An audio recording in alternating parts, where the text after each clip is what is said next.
Part 6. Blavatsky's Secret Doctrine. As a young woman, Helena Blavatsky fled a forced marriage and traveled throughout the world, visiting the Americas, Europe, India, Egypt, and eventually spending 2 years in Tibet, where she became a Buddhist. After arriving in America, Blavatsky placed herself in the popular spiritualist movement, practicing as a medium and a clairvoyant. Blavatsky agreed with the spiritualist and Christian Science position that the physical was an illusion and that the mind was the ultimate reality.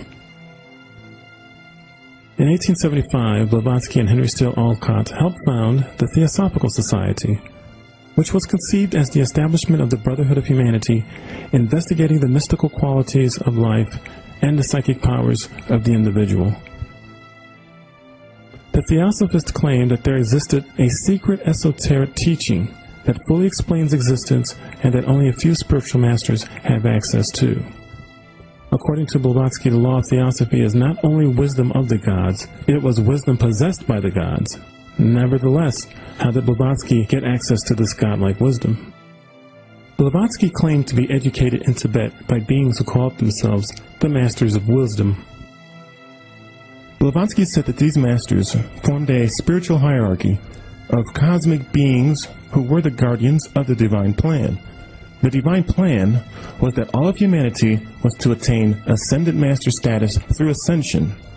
According to Blavatsky, these masters have been responsible for guiding humanity's spiritual development by providing truth and wisdom to those virtuous enough to disseminate it correctly.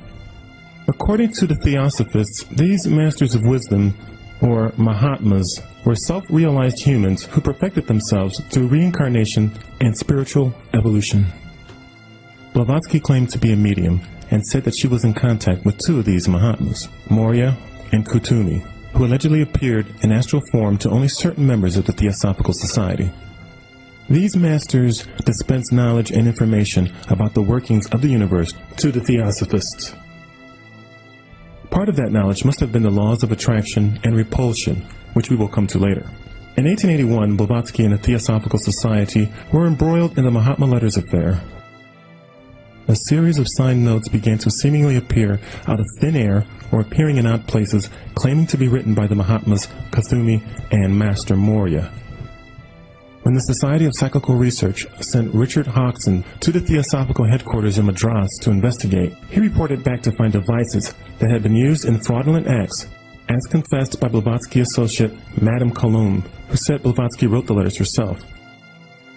It appears that the evidence about the reality of these Mahatmas and Blavatsky's claims about them remained flimsy. Blavatsky said she was in contact with these adepts, which presented some problems because Blavatsky was not a born psychic, although she did undergo much training and study during her travels. Unfazed by the Mahatma Letters affair and accusations of plagiarism, Blavatsky went on to write her magnum opus, The Secret Doctrine, published in 2 massive volumes framed around an ancient and mysterious poem called The Stanzas of Dzyan, which Blavatsky claims she read while traveling in the Himalayas. The Theosophists say that the stanzas were part of a hidden esoteric knowledge placed under the Himalayan mountains by an underground civilization of beings possessing superhuman powers. Blavatsky presents the stanzas as an ancient cosmogony, history, and transformation of the universe. Cosmic hierarchies, perpetual change, and universal knowledge make up some of the vast material Blavatsky presents in The Secret Doctrine. Attraction and repulsion are 2 forces ever in operation in the cosmos. Physical attraction is a manifestation of a cosmic principle which has manifestations on all planes, spiritual, mental, and psychic, so that its influence is seen in our thoughts and feelings. Attraction and repulsion are principles of duality, representing galactic ages of evolution and diffusion. It is undeniable that Blavatsky and the Theosophists had a massive impact on the Western mystical tradition, while also bringing for the first time to the public various teachings from the spiritual hierarchy, which continue to this day, and influence such figures as Aleister Crowley, Rudolf Steiner, H.P. Lovecraft, Adolf Hitler, and Alice Bailey. Although accused of plagiarism and being nothing more than a charlatan, Blavatsky masterfully assembled ideas from dozens of metaphysical, historical, philosophical, occult, and scientific sources into what is nothing less than an impressive display of hermeneutics. Blavatsky sought to bring divine wisdom about the universe to the world within the message that existence is one in its wholeness and that of universal brotherhood.